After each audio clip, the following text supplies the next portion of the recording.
previously worked the last 3 years as a Denver Broncos cheerleader, so part of the Broncos organization. And then during the day, throughout the week, I work at a mortgage company and I help process loans. So the loan officer will obtain the loan, and then I'll just make sure that we have everything we need to make the loan go smoothly, the process go smoothly for the borrower.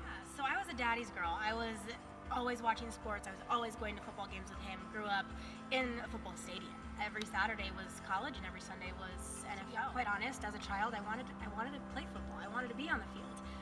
When I realized that it really wouldn't have made sense just because of size and gender, it was tough. Because I was always the girl that said I wanted to be the first. I wanted to be the first. I was going to make this happen. I was going to be the one to change the fact that it was a male-dominated sport and that women couldn't play. So being on the side, I loved dance and I loved football. So I thought that was kind of the next best thing to be able to be out there on the field, experiencing game day, closest as a player as I could be as a woman. So at the mortgage company, I will say the predominant force of males is the selling force. They're the ones that are going to be seen. They're selling the product. They're selling the refi business or the purchase product. Whereas the women in my day job are mostly behind the scenes. They're mostly the ones making the file look neat and clean behind the computer, and the men are the ones out there driving the business. So they're really the predominant roles. They're also the managers. So I do see kind of the inequalities there in the mortgage industry. You know, you still have those roles of the man is out there like kind of the breadwinner of the job, the one out there with his face being seen, and the women are in the background doing all the work, making it look nice and organizing it. So kind of the housewife of the business, if you will. In my day job, it's interesting.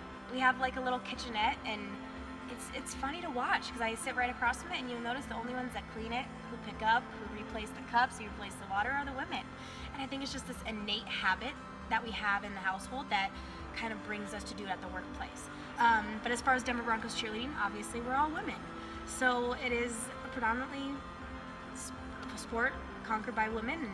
And I've seen males try out, and honestly it's kind of sad that they're kind of joked about. I've seen that, and it's really kind of hasn't hit that realm of being diverse in gender yet. So it really is controlled completely by women. At night, males, obviously the players, they're the ones that are, again, driving the business. They're the reason why we're there. We wouldn't have cheerleaders if we didn't have an organization of football. But in the fan base, in the community, there are times where they kind of play you off as the dumb cheerleader.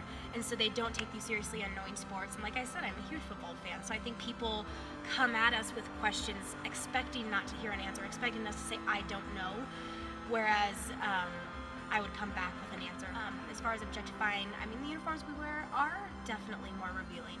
But it's something that you sign up for with the job. And for me, it was empowering because I had control over what I was wearing. I had control over my body. And I think a lot of people can take that uniform and spin it into that. But if you really understand what it represents and understands the significance and importance of women and power that uniform holds, then you see that it's not really objectifying. It's really a uniform of power. When it comes to that, I felt like I had to break the stereotype by setting a new standard. And that's smart, intelligent, football savvy, independent, strong. All of these words that I felt were stronger than the stereotype that was first in place when you hear cheerleader.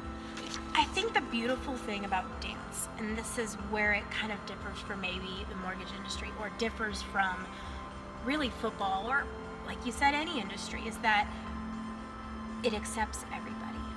Dancing is an art form because it completely is another way of communication. To be able to speak is to be able to dance. Just as much as you can move your mouth, you can move your body. And I think that's why it's so accepting to all communities, whether it be the LGBTQ community or women or straight men or hip hop, all walks of music too. So I think coming into that realm, that's why dance is so beautiful, because all these different walks of life have one way of communicating, and that's with their body. So if anything, I think being a dancer, you really have to and really open up your hearts to the diversity of this world. And that's what makes it so beautiful, is because everyone's so different, yet we connect in one way, and that's movement.